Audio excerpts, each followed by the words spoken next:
CEO ka pala, Miguel? Ano pang hindi ko alam tungkol sa'yo? Tanong ni Janet kay Miguel. Ngumisi lang binata at saka nagturan. Hindi mo kasi ako hinayaan na ipakilala sa'yo ang sarili ko. Turan ni Miguel at umalis na sa harapan ng dalagang lawyer. Kung bago ka pa lang sa channel na ito, Ate Jane TV, huwag kalimutang pindutin ang notification bell and subscribe button. Sana po hindi naman malaking abala sa inyo ang pagpindot ng subscribe button dahil ang kapalit po nito ay ang pagsuporta para makapag-produce ng mga libreng stories sa mga channels ni Ate Jane. Maraming salamat! Habang abalang lahat sa loob ng courtroom, ay naagaw ng isang pulubi na nasa labas ang atensyon ni Janet. Anong kailangan mo? Mabait na tanong ni Janet sa binata. Wala, may tinitignan lang ako. Tura ng lalaking pulubi. Kahit na madungis ito, ay mababakas ang angking kagwapuhan sa binata. Kumain ka na ba? Gusto mo sa'yo na lang tong tinapay? Tura ni Janet sa binata at inalok. Ayos lang, hindi naman ako namamalimos. Pagtanggi ng pulubi. Sige na, tanggapin mo na. Nga pala, ako si Janet. Isa akong lawyer dito. Ikaw, anong pangalan mo? Tanong ni Janet sa binata. Ako si Miguel. Naiilang na wika ni Miguel sa dalaga dahil napakadumi niya. Janet, mag-umpisa na ang trial. Let's get inside. Tura ni Luis kay Janet at masamang tinignan si Miguel. Dito na ako, Miguel. Nice to meet you. Nakangiting wika ni Janet sa binatang pulubi na si Miguel. Kilala mo ba yon, Janet? Kunot noong tanong ni Luis sa dalaga. Hindi. Kakakilala ko lang sa kanya kanina. Bakit, masama ba? Kunot noong tanong ni Janet. Wala namang masama doon pero huwag kang basta-basta nagtitiwala. Paalala ng binata kay Janet. Si Janet ay isang lawyer at kasamahan nito si Luis na may lihim na pagtingin sa dalaga. Noon pa man ay gustong-gusto na ni Luis si Janet. Ngunit ang dalaga ay hindi yun napapansin dahil para sa kanya ay kaibigan lamang ang binata. Sadyang matulungin si Janet at maawain sa kanyang kapwa. Nag-umpisa na ang trial at dahil sa pagsusumikap ni Janet at binibigyan niya ng pansin ang bawat case na kanyang hinahawakan ay nanalo ito sa kaso ngayon. Maraming salamat po, Attorney Janet. Kung wala ka po, baka hindi lumabas ang totoo. Umiiyak na pasasalamat ng babae kay Janet. Ginawa ko lang po ang trabaho ko at malaki po ang naging ambag ninyo sa kaso dahil nakipagtulungan po kayo sa amin ng maayos. Kagalakan ko po na makatulong sa mga nangangailangan at naaapi. Makahulog ang wika ni Janet sa babae at masayang ngumiti sa kanyang kliyente. Congrats, Janet! Panalo ka na naman. Anong plano mo? Tara, ipagdiwang natin ang pagkapanalo mo. Tura ni Luis sa dalaga. Huwag na, madami pa akong aasikasuhin, Luis. Tsaka pagod na din ako, gusto ko na magpahinga ng maaga. Tura ni Janet sa katrabaho. Sige, mukhang mas kailangan mo yun eh. Mauna na ako sa'yo. Tura ni Luis at nauna na sa dalaga. Samot-saring papuri ang natanggap ni Janet sa kanyang mga katrabaho at tanging ngiti lamang ang sinagot ng dalaga sa mga ito. Nang matapos na ayusin ang kanyang mga gamit, muling nakita ni Janet ang pulubing si Miguel na tila ba nagmamasid sa loob ng courtroom. Miguel, tama? Bakit nandito ka pa? May kailangan ka ba o may hinahanap ka? You can tell me, baka makatulong ako sa'yo. Tura ni Janet sa binata. Wala. Curious lang ako. Sagot ni Miguel at umiwas sa dalaga. Teka, saan ka natutulog? Wala ka bang bahay? Pwede ka naman magsabi sa akin, baka matulungan kita. Tura ni Janet sa binata. Hindi na. Tsaka hindi mo naman ako kilala. Bakit nagtitiwala ka na sa akin? Diretsang tanong ni Miguel sa dalaga. Ngumiti naman si Janet at saka nagsalita. Bakit? Gagawa ka ba ng masama? Alam ko na mabuti kang tao. Ramdam ko yon. At saka, bakit ka ba kasi patingin-tingin sa loob ng courtroom? Pwede mo naman sabihin sa akin. Wika ni Janet kay Miguel. Aalis na ako. Tura ni Miguel at kaagad na lumayo sa dalaga. Napakunot na lamang ang noon ni Janet dahil sa ikinilos ng binatang pulube. Ano kayang kailangan nun? Nakakaawa naman siya. Bulong ni Janet at sumakay na sa kanyang kotse at umuwi. Sa mga sumunod na araw ay nakita niyang muli si Miguel sa labas ng courtroom. At kagaya nung una niya itong nakita, ay ganun pa din ang ginagawa nito. Palagi itong nilalapitan ni Janet, ngunit sadyang mailap ang binata sa kanya. Hanggang isang araw ay ang binata na mismo ang lumapit kay Janet. May pagkain ka ba dyan? Pwedeng makahingi? Tura ni Miguel sa dalaga. Teka, heto sa'yo na lang. Tura ni Janet sa binata at inabot ang pagkain sa binata. Ngunit hindi iyon kinain ng binata at sa halip ay iniligay niya iyon sa isang supot na may laman ng iba't ibang pagkain. Salamat. Pasasalamat ni Miguel at kaagad na tumayo. Nagtaka naman si Janet sa ikinilos ng binata kung kaya't sinundan niya ito at nakita niya ito na ipinibigay ang mga pagkain sa mga bata sa lansangan. Lihim na napangiti si Janet dahil sa kabaitan ni Miguel kung kaya't madalas nang pumasok si Janet na may dalang mga pagkain at ibinibigay iyon kay Miguel. Noong una ay tinatanggihan pa iyon ng binata, ngunit kalaunan ay kinuha din iyon ng binata. Bakit mo ginagawang bagay na iyon? Kunot noong tanong ni Janet sa binata. Ang alin?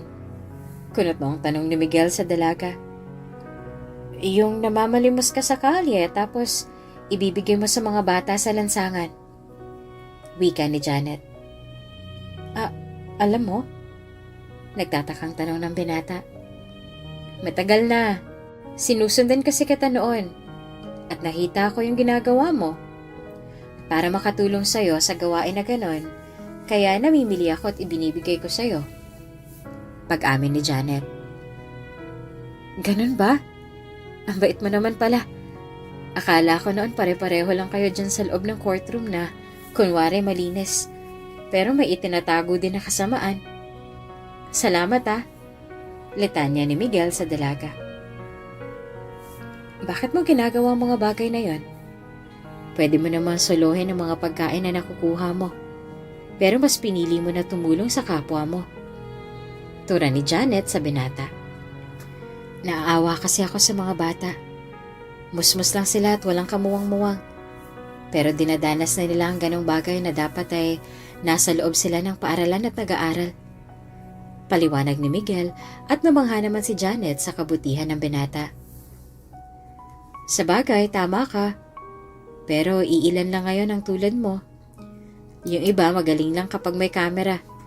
Pero ang totoo, ginagawa lang nila yon para sa kasikatan.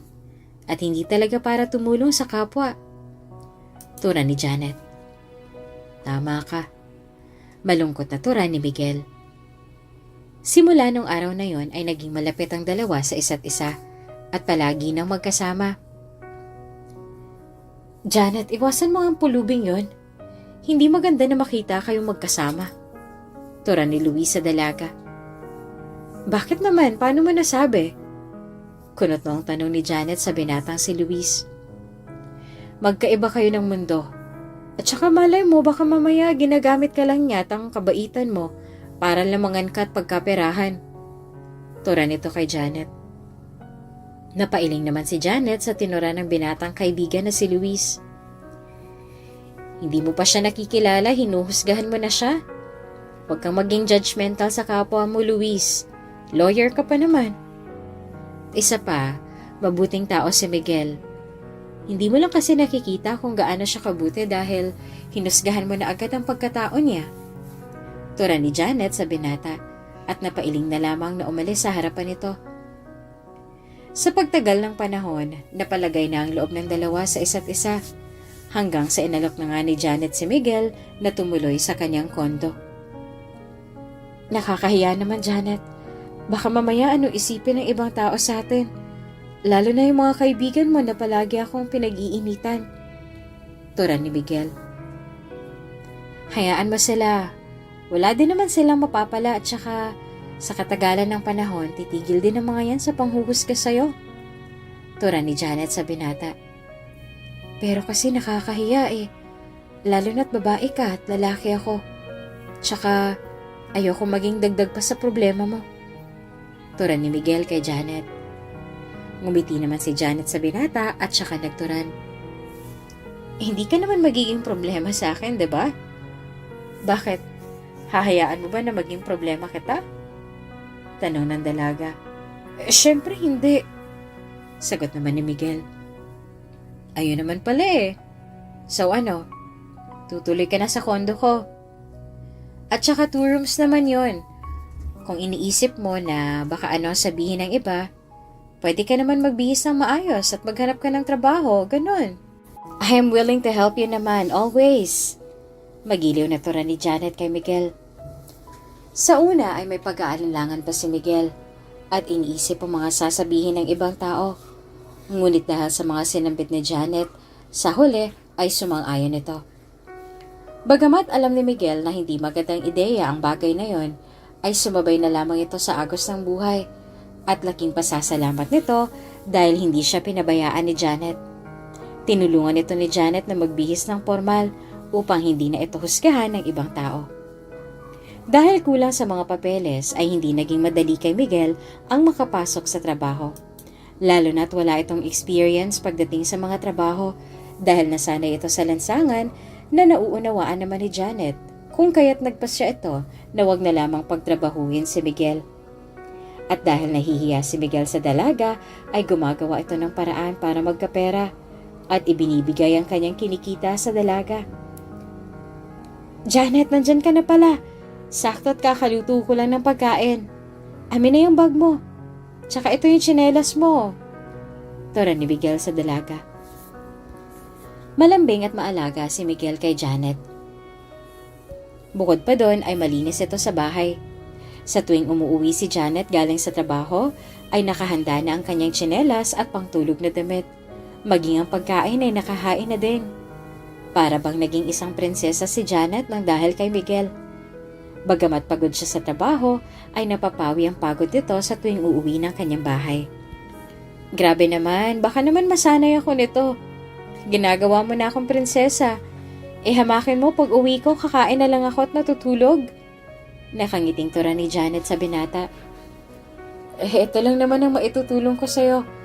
Alam ko na mahirap ang trabaho mo at nakakapagod yon. Kaya bilang kapalit sa kabutihan mo sa akin, ginagawa ko mga bagay na to. Lalo't wala ka ding pahinga kaya kahit sa ganito man lang ay makatulong ako sa'yo. Wika ni Miguel sa dalaga. Hindi mo naman kailangan gawin to. Pero salamat Highly appreciated. Nakangiting tura ni Janet sa binata. Pagkatapos ng pag-uusap na yon, ay kumain ang dalawa at matapos na kumain, ay tinanggal ni Miguel ang tsinelas ni Janet at inilagay sa maliit na batya ang mga paa nito. Pang-relax, para naman guminhawa ang pakiramdam mo. Wika ni Miguel kay Janet. Saan mo naman nakuha ang ideya na to? Kunot noong tanong ni Janet kay Miguel. Napanood ko lang.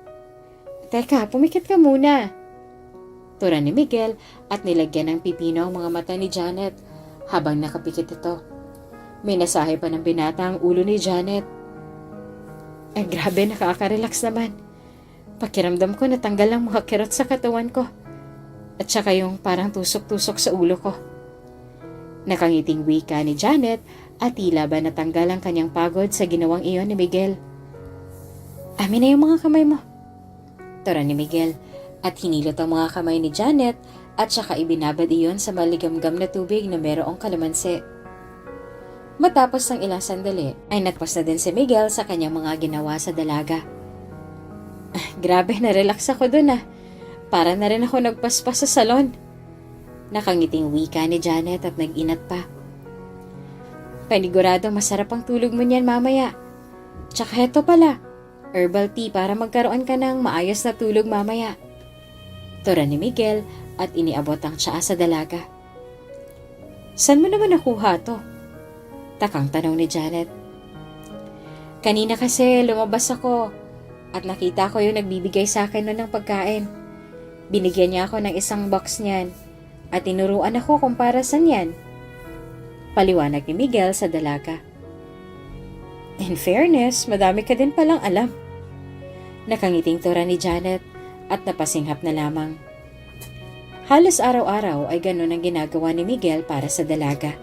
At labis naman na nasiyahan si Janet dahil pakiramdam niya ay naiwas siya sa stress simula nang dumating si Miguel sa kanyang buhay. Dahil palagi nang nagkikita at nagkakasama si Janet at Miguel ay mas lalo itong naging malapit sa isa't isa. Janet, hating gabi na. Maaga pang pasok mo bukas. Bakit gising ka pa? Tanong ni Miguel sa dalaga. May dala-dala itong tsaa para sa dalaga. Inaaral ko pa kasi itong case na hawak ko. Nahihirapan ka ako kasi about business ito eh. Ang hirap intindihin nung about sa mga profits. Hindi naman kasi ako into business. Turan ni Janet kay Miguel. Patingin nga ako. Turan ni Miguel at tinignan ng mga papeles at nagumpisa itong ipaliwanag ang lahat kay Janet. Kaagad naman na namangha ang dalaga. Paano mo natutunan ang bagay na yan? Para kang si Einstein na. Ang talino mo. Minsan napapaisip ako kung pulubi ka ba talaga o nagbabalat kayo lamang. Natatawang turan ni Janet kay Miguel. Napanood ko lang yan, tapos tinandaan ko. Lahat naman na pag-aaralan, diba? Basta gusto mo lang. Wika ni Miguel at napatango naman si Janet sa tinuran ni Miguel. Sa bagay, tama ka. Pagsang-ayon ni Janet sa tinuran ng binata. Ngayon naiintindihan mo na, sige na inumin mo na yung tsaa mo. Tsaka amin na yung isa mong kamay, hihilutin ko habang inuubos mo yung tsaa para naman maging relax ang pagtulog mo. Turan ni Miguel at hinilot ang kamay ng dalaga. Matapos nun ay ang ulo naman ng dalaga ang hinilot ni Miguel. Para bang nawalang pananakit ng ulo ni Janet at narelax ito sa ginawa ng binata. Halos araw-araw ay ganun ang naging takbo ng buhay ni Janet at nasanay na ito na palaging nariyan sa kanyang tabi si Miguel na palagi siyang inaalalayan at inaalagaan. Sa paglipas ng panahon, dahil sa pagiging maalaga at maaalalahanin ni Miguel ay unti-unting nahulog ang dalagang si Janet sa binata. At dahil sa pagiging totoo ni Janet at mabuti nito ay nagustuhan din ito ni Miguel. Ngunit ni isa sa mga ito ay walang umamin ng kanilang nadarama at ikinubli na lamang ito. Miguel, tingnan mo, nagkaroon ako ng award! Masayang wika ni Janet kay Miguel at napayaka pa sa binata sa sobrang ligaya na kanyang nadarama. Talaga? Congrats sa'yo ah! Deserve mo naman yan eh. Tsaka pinagpaguran mo ang lahat ng ginagawa mo. Wika ni Miguel kay Janet. Ano ka ba? Tinulungan mo din kaya ako sa mga kasong hinawakan ko, diba? Mas magaling ka pa nga sa akin eh. Kaya dapat sa ating dalawang sertipiko na to. Ano, umiinom ka ba? Minsan lang naman to, selebrasyon na din. Masayang wika ni Janet kay Miguel. Natahimik naman si Miguel. Sige, ikaw bahala. Turan ni Miguel at ngumiti sa dalaga. Nice! Pero dito lang naman tayo sa bahay. Mahal kasi kapag sa bar. Tapos maingay pa. Mas okay na dito na lang tayong dalawa. At least masaya. Masayang wika ni Janet at inilabas ang champagne sa kanyang refrigerator.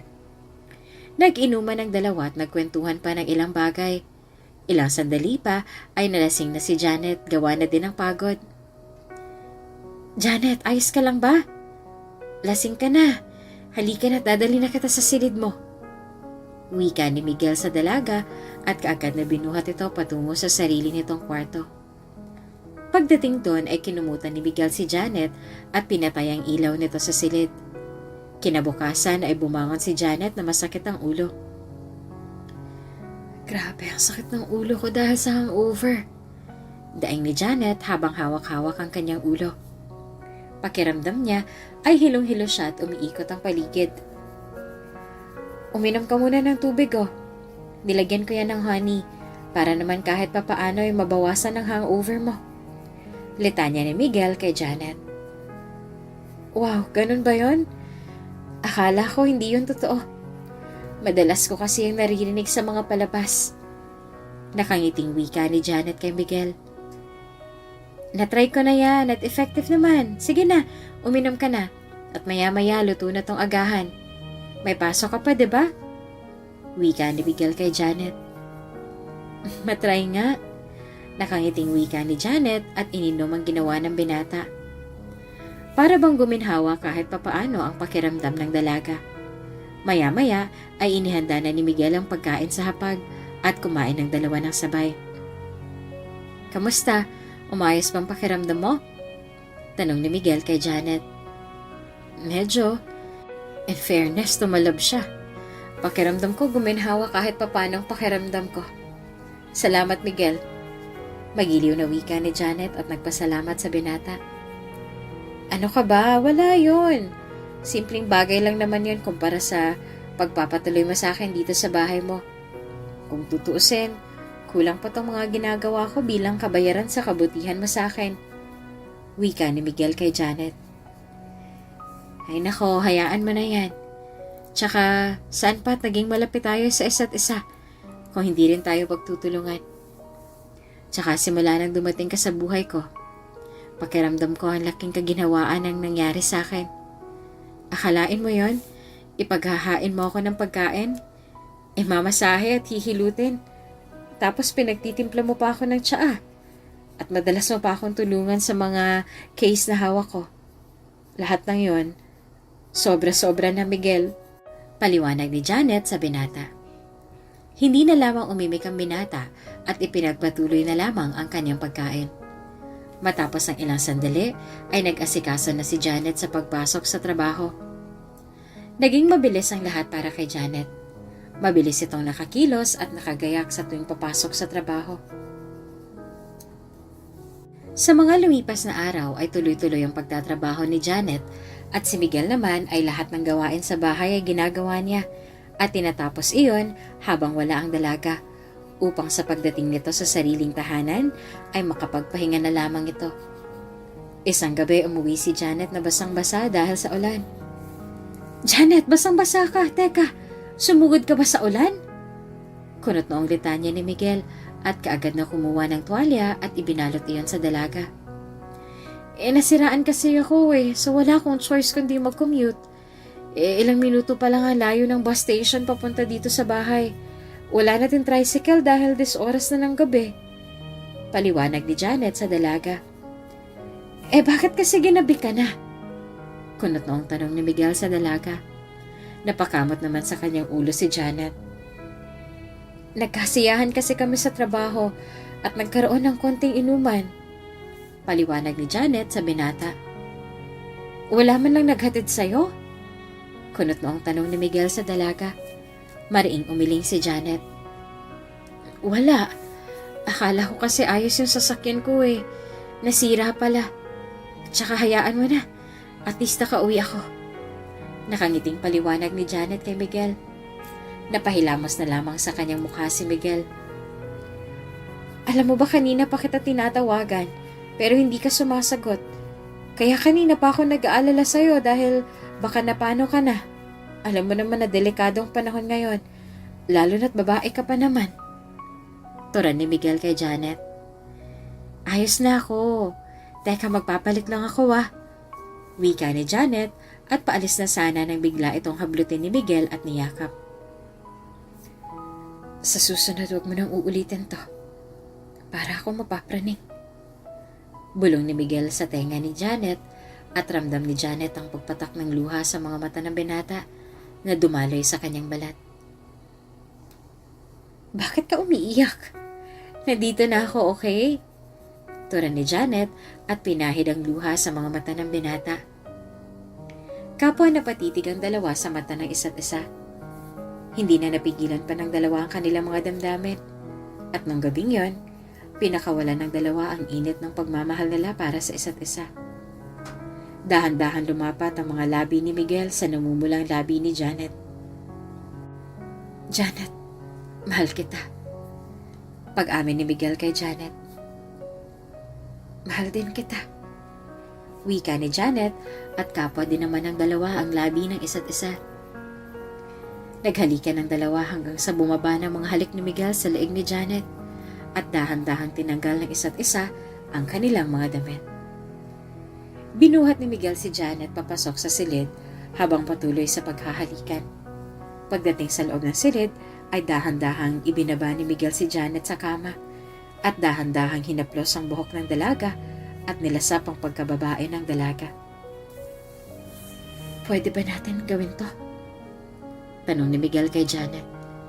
Ngumiti si Janet at saka sumagot, "Wala naman akong asawa o boyfriend. At ganun ka din, diba? So pwede natin gawin to." Sagot ni Janet at ito na mismo ang humalik sa binata. Ang malamig na gabi ay pinainit ng dalawa at ginawa ng dalawa ang bagay na dapat sana'y mag-asawa lamang ang gumagawa.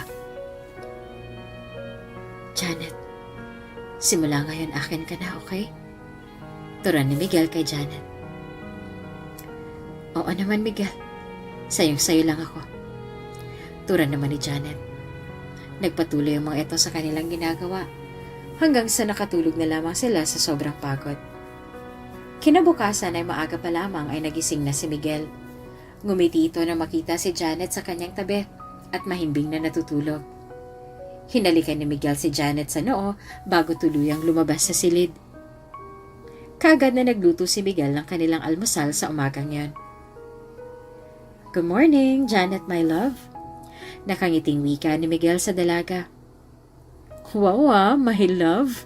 Nakangising wika ni Janet kay Miguel. "Ano bang gusto mo?" "Yours and mine." Nakangiting sagot ni Miguel kay Janet. "Kung saan ka masaya?" wika ni Janet at lumapit kay Miguel. "Sa'yo ako masaya." Nakangiting turan ni Miguel sa dalaga. "Corny." Natatawang turan ni Janet kay Miguel.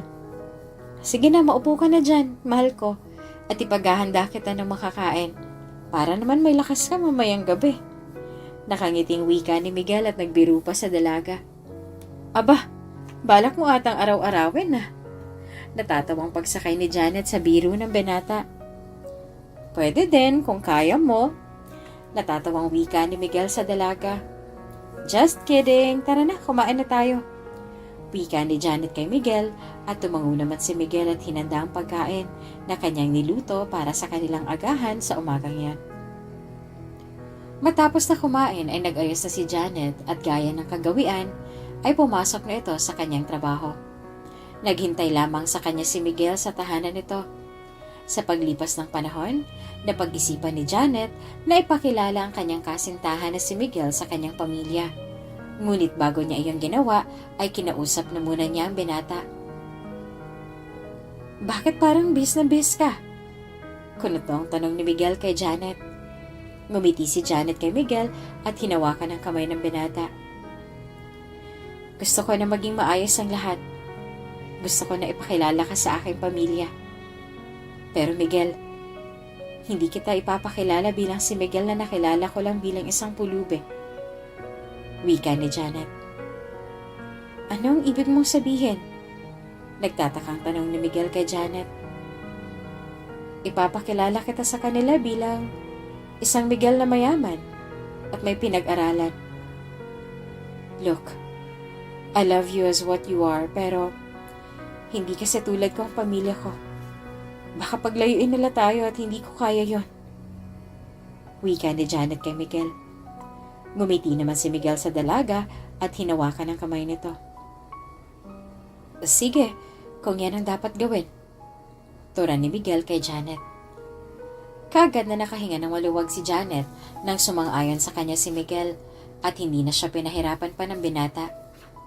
Nung gabing yon, ay nagtungo sila Janet sa tahanan ng kanyang pamilya kasama si Miguel upang ipakilala ang kanyang kasintahan. "Janet, our daughter!" Magiliw na wika ng ina ni Janet sa kanya at kaagad na niyakap. "Mom, Dad, this is Miguel, my boyfriend." Pakilala ni Janet kay Miguel sa kanyang mga magulang. "Nice to meet you po."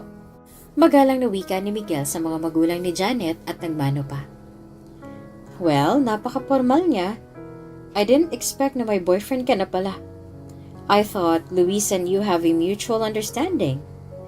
But never mind. Nice to meet you too, Miguel.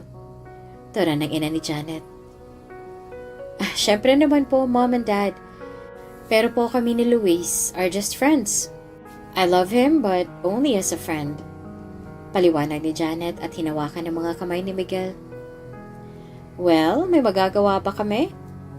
Malaki ka na, you know how to handle yourself. Just make sure na mapagkakatiwalaan mo ang mga nasa paligid mo. Wika ng ama ni Janet at iba ang tingin nito kay Miguel na para bang may pagbabanta sa mga titig nito. Bagamat wala naman sinabi ang mga magulang ni Janet kay Miguel, ramdam ng binata na hindi siya gusto ng mga ito para sa dalaga. Matapos na makita at makilala ang mga magulang ni Janet, ay umuwi din ang mga ito.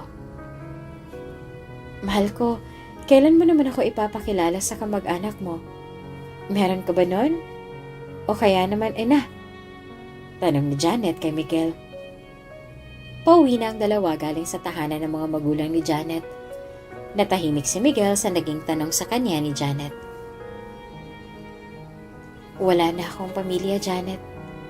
Wika ni Miguel sa dalaga. As in wala? Zero? Bakit? Paano? Naging ulila ka? Kaya ka ba nasa lansangan lang? Sunod-sunod na tanong ni Janet sa binata. Napabuntong hininga naman si Miguel dahil para bang hindi pa iyon ang oras para malaman ni Janet ang totoo. Mahal ko, pwede wag muna natin pag-usapan? Siguro kapag handa na ako, sasabihin ko sa'yo. Sa ngayon, hindi ko pa kaya. Tura ni Miguel kay Janet. Ngumiti naman sa kanya ang dalaga. Sige, wag mo munang pilitin ang sarili mo kung hindi ka pa handa. Willing to wait naman ako. Until you're ready. Tura ni Janet kay Miguel at saka ngumiti. Matapos noon ay naging official na ang naging relasyon ni Janet at Miguel. Araw-araw ay masigla si Janet sa kanyang trabaho at inspired sa bawat araw na dumating sa kanya. Halos araw-araw ay may nangyayari sa kanila ni Miguel at punong-puno ng pagmamahal ang relasyon ng dalawa. Janet, tama bang sabi sa akin ni Tita, may boyfriend ka na? Hindi makapaniwalang tanong ni Luis sa dalaga. Oo, may boyfriend na nga ako. Bakit parang hindi ka makapaniwala? Kunot noong tanong ni Janet sa binata. Sino? Sino yung boyfriend mo? Bakit parang hindi ko ata alam? Nagugulahan na tanong ni Luis sa dalaga. Bakit naman kailangan mong malaman? Anyway, ang boyfriend ko ay si Miguel. Tura ni Janet na may pagmamalaki sa kanyang nobyo. Miguel? Yung pulubi sa labas no ng courtroom? Tama ba? Pero sabi nila tita, mayaman daw at may pinag-aralan ng nobyo mo. Latanya ni Luis na tila ba gulong-gulo sa nangyari. Oo, siya nga. Pero please, Luis, don't tell it to Mom and Dad kung ano man ang tunay na pagkatao ni Miguel. Kasi for sure gagawa sila ng paraan para paghiwalayin kami. Pakiusap ni Janet sa binata. Napailing naman si Luis at saka nagsalita. Paano kung tinitake advantage ka lang pala ng lalaking yun? What if manuloko siya o manggugoyo? Janet naman, nag-isip ka man lang sana bago pinasok ang bagay na yan. Tapos gusto mo itago ko? I'll be dumb if I hide the truth. San ba't pinaglaban natin ang totoo kung magsisinungaling lang din tayo? You know me, Janet. I can do anything for you. But this favor, I don't know if I can keep it to myself. Tandaan mo, Janet. Kahit anong tago mo ng sekreto, lalabas at lalabas ang katotohanan. Litanya ni Luis sa dalaga at seryoso ito sa bawat salita na kanyang binitawan. Hindi naman sa ganon, Luis. Hindi ganon si Miguel. Mabait siya.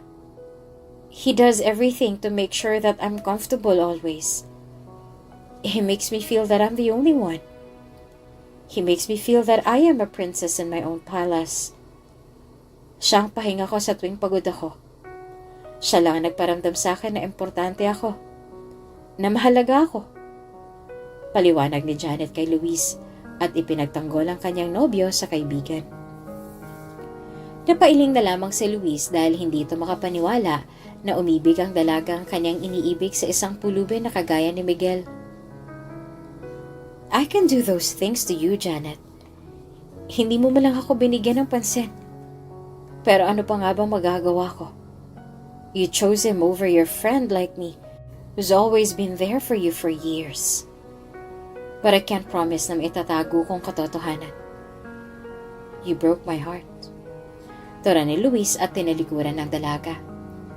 Nag-igting ang mga panga nito at nandisik ang mga mata dahil sa galit. Samantalang si Janet naman ay hindi makapaniwala sa mga sinabi ni Luis. Pakiramdam niya ay ibang Luis ang kanyang nakausap sa oras na yon. Hindi niya nawari para bang may pinaguhugutan ng kanyang kaibigan. Ngunit hindi iyon ang iniisip ni Janet, kundi ang maaaring mangyari kapag lumabas ang katotohanan patungkol sa katotohanan sa pagkatao ng kanyang nobyo. Sa kabilang banda, si Miguel naman ay handa na para sabihin ang kanyang tunay na pagkakakilanlan sa kanyang nobyang si Janet. Ngunit isang tawag ang nagpabago ng lahat. Humanda ka, dahil sisirain ko kayong dalawa. Hindi ako papayag na ikaw ang makakasama ni Janet sa buong buhay niya. Pagbabanta ng isang lalaki sa kabilang linya. At alam ni Miguel kung kaninong boses yan. Walang iba kundi kay Luis na kaibigan ng kanyang kasintahan na si Janet. Kagad na naputol ang tawag at alam na ni Miguel na kailangan niyang ihanda ang kanyang sarili. Pag-uwi ni Janet ay niyakap nito si Miguel. May nangyari ba? Tanong ni Miguel kay Janet. Wala, na-miss lang kita. Ang tagal kasi ng oras. Nakangiting tura ni Janet kay Miguel. Sus, ikaw naman, araw-araw naman tayo magkasama. O siya, kumain na lang muna tayo at imamasahe pa kita. Wika ni Miguel kay Janet at saka kinuha ang gamit ng kanyang nobya at inilagay sa silid nito. Sabay na nagabihan si Janet at Miguel. Kapwa na tahimik ang mga ito dahil may kani-kaniyang inaalala sa buhay. Maya-maya ay isang tawag ang bumasag sa katahimikan.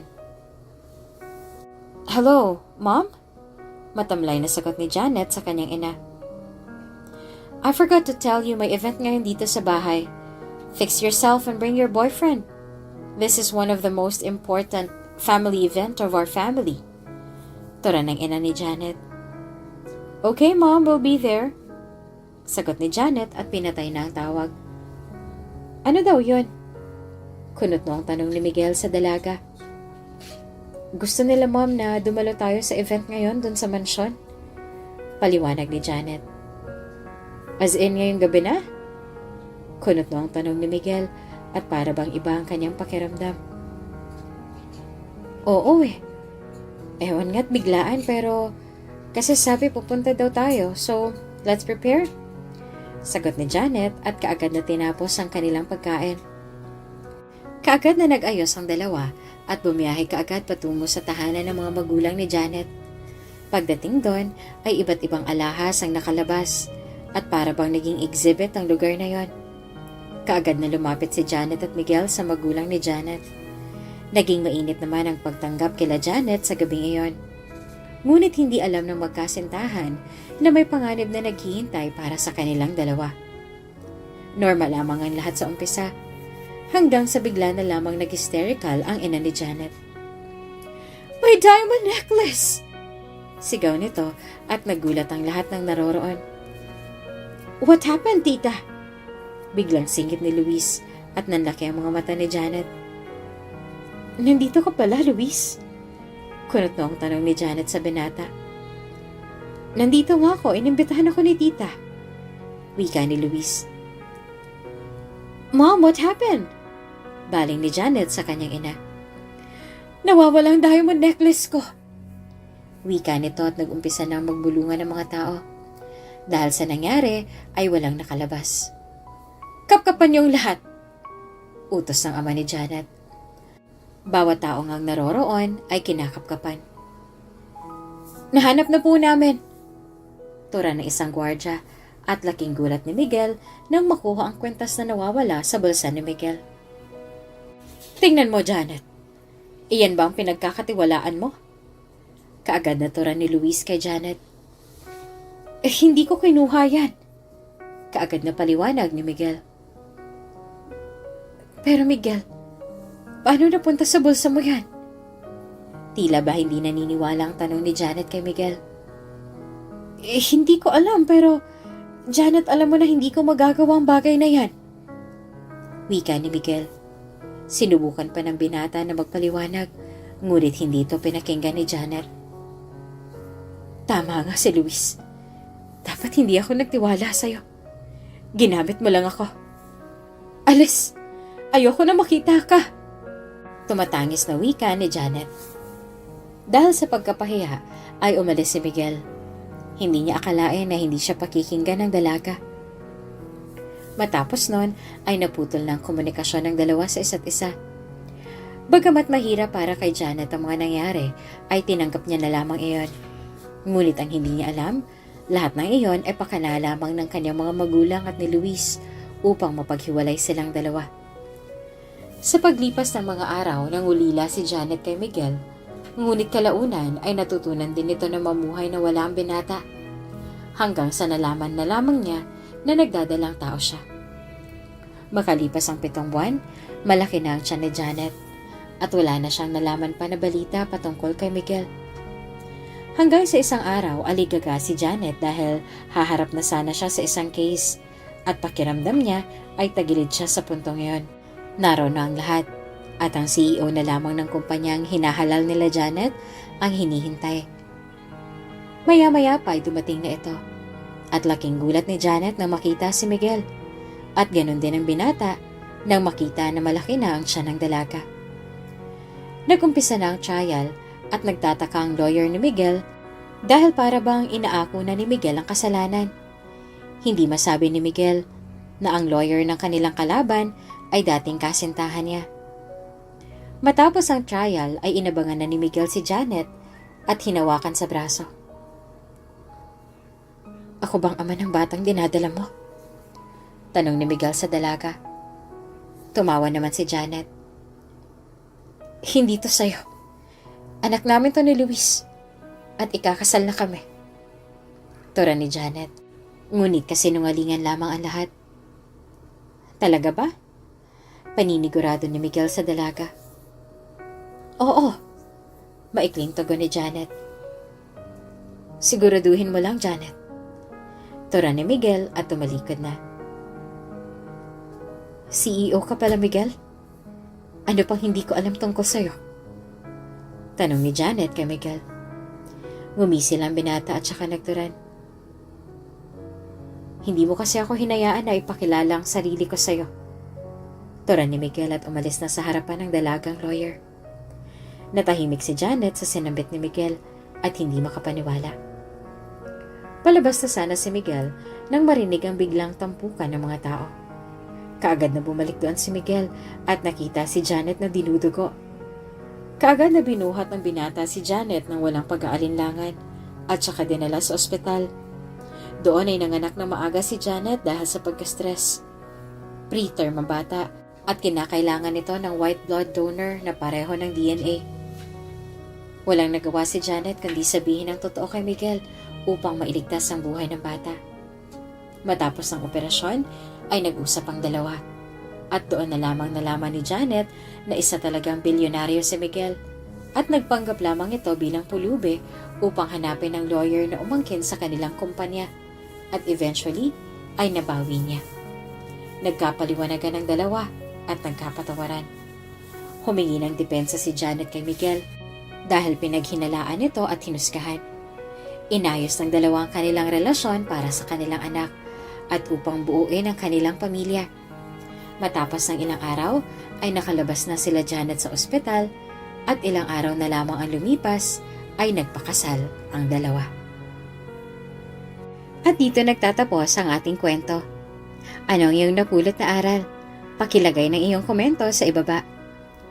Maraming salamat sa lahat ng nakinig ng kwento ni Honeylet kahapon. At ang napili kong comment mula sa istorya natin kahapon ay galing kay 1980 Silent Queen. At ang sabi niya, "Your story, Miss Jane, is really overwhelming. That's why almost every day, when I have ample time, I have to open my phone to search for news stories that you posted. It really makes my boring days worthwhile. Aside from your beautiful voice, I can also reflect that life is wonderful if you face the hardship head on, and that beyond the sufferings, dawn is coming to lighten your gloomy days. Life is indeed wonderful. Muli maraming salamat sa iyo, 1980 Silent Queen. At sa lahat ng ating mga tagapakinig, hihintayin ko po ang inyong mga comments. Maraming salamat. Kung bago ka pa lang sa channel na ito, Ate Jane TV, huwag kalimutang pindutin ang notification bell and subscribe button. Sana po hindi naman malaking abala sa inyo ang pagpindot ng subscribe button dahil ang kapalit po nito ay ang pagsuporta para makapag-produce ng mga libreng stories sa mga channels ni Ate Jane. Maraming salamat! CEO ka pala, Miguel? Ano pa hindi ko